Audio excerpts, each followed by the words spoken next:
Monster Calls by Patrick Ness. Chapter 1. The monster showed up just after midnight, as they do. Connor was awake when it came. He'd had a nightmare. Well, not a nightmare. The nightmare. The one he'd been having a lot lately. The one with the darkness and the wind and the screaming. The one with the hands slipping from his grasp, no matter how hard he tried to hold on. The one that always ended with, "Go away." Connor whispered into the darkness of his bedroom, trying to push the nightmare back, not let it follow him into the world of waking. Go away, now. He glanced over the clock his mum had put on his bedside table. 12:07, 7 minutes past midnight, which was late for a school night. Late for a Sunday, certainly. He'd told no one about the nightmare. Not his mum, obviously, but no one else either. Not his dad in their fortnightly or so phone call. Definitely not his grandma. And no one at school. Absolutely not. What happened in the nightmare was something no one else ever needed to know. Connor blinked groggily at his room. Then he frowned. There was something he was missing. He sat up in his bed, waking a bit more. The nightmare was slipping from him, but there was something he couldn't put his finger on. Something different, something... He listened, straining against the silence. But all he could hear was the quiet house around him, the occasional tick from the empty downstairs, or a rustle of bedding from his mum's room next door. Nothing. And then, something. Something he realized was the thing that had woken him. Something was calling his name. Connor! He felt a rush of panic, his guts twisting. Had it followed him? Had it somehow stepped out of the nightmare? And... Don't be stupid, he told himself. You're too old for monsters. And he was. He turned 13 just last month. Monsters were for babies. Monsters were for bedwetters. Monsters were for... Connor. There it was again. Connor swallowed. It had been an unusually warm October, and his window was still open. Maybe the curtains, shushing each other in the small breeze, could have sounded like, Connor. All right, it wasn't the wind. It was definitely a voice, but not one he recognized. It wasn't his mother's, that was for sure. It wasn't a woman's voice at all. And he wondered for a crazy moment if his dad had somehow made a surprise trip from America and arrived too late to phone and... Connor. No, not his dad. This voice had a quality to it, a monstrous quality, wild and untamed. Then he heard a heavy creak of wood outside, as if something gigantic was stepping across a timber floor. He didn't want to go and look, but at the same time, a part of him wanted to look more than anything. Wide awake now, he pushed back the covers, got out of bed, and went over to the window. In the pale half-light of the moon, he could clearly see the church tower up on the small hill behind his house.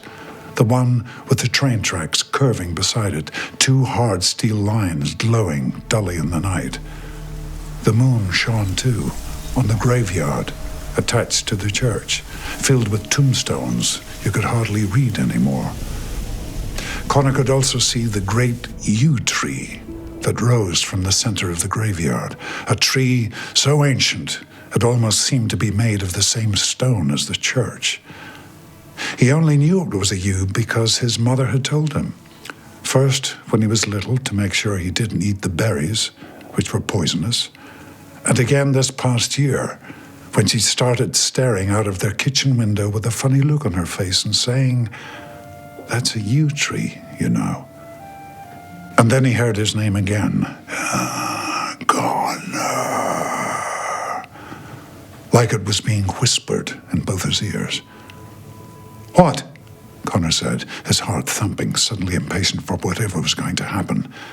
A cloud moved in front of the moon, covering the whole landscape in darkness, and a whoosh of wind rushed down the hill and into his room, billowing the curtains. He heard the creaking and cracking of wood again, groaning like a living thing, like the hungry stomach of the world, growling for a meal. Then the cloud passed, and the moon shone again on the yew tree, which now stood firmly in the middle of his back garden. And here was the monster. As Connor watched, the uppermost branches of the tree gathered themselves into a great and terrible face, shimmering into a mouth and nose and even eyes peering back at him. Other branches twisted around one another, always creaking, always groaning, until they formed two long arms and a second leg to set down beside the main trunk. The rest of the tree gathering itself into a spine and then a torso, the thin, needle-like leaves weaving together to make a green, furry skin that moved and breathed as if there were muscles and lungs underneath. Already taller than Connor's window, the monster grew wider as it brought itself together, filling out into a powerful shape, one that looked somehow strong, somehow mighty. It stared at Connor the whole time, and he could hear the loud, windy breathing from its mouth. It set its giant hands on either side of his window, lowering its head until its huge eyes filled the frame, holding Connor with its glare. Connor's house gave a little moan under its weight, and then the monster spoke. "Connor O'Malley," it said. A huge gust of warm, compost-smelling breath rushing through Connor's window, blowing his hair back. Its voice rumbled low and loud, with a vibration so deep Connor could feel it in his chest. "I have come to get you, Connor O'Malley," the monster said, pushing against the house, shaking the pictures off Connor's wall, sending books and electronic gadgets and an old stuffed toy rhino tumbling to the floor. A monster, Connor thought. A real, honest-to-goodness monster. In real, waking life. Not in a dream, but here, at his window. Come to get him. But Connor didn't turn. In fact, he found he wasn't even frightened. All he could feel, all he had felt since the monster revealed itself, was a growing disappointment. Because this wasn't the monster he was expecting. "So, come and get me then," he said. A strange quiet fell. "What did you say?" the monster asked. Connor crossed his arms. "I said, come and get me then." The monster paused for a moment, and then with a roar, it pounded two fists against the house. Connor's ceiling buckled under the blows, and huge cracks appeared in the walls. Wind filled the room, the air thundering with the monster's angry bellows. "Shout all you want," Connor shrugged, barely raising his voice. "I've seen worse." The monster roared even louder and smashed an arm through Connor's window, shattering glass and wood and brick. A huge, twisted, branch-wound hand grabbed Connor around the middle and lifted him off the floor. It swung him out of his room and into the night, high above his back garden, holding him up against the circle of the moon, its fingers clenching so hard against Connor's ribs he could barely breathe.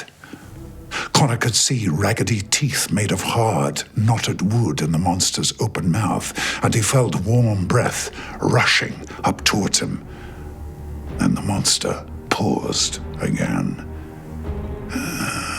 "You really aren't afraid, are you?" "No," Connor said. "Not of you, anyway." The monster narrowed its eyes.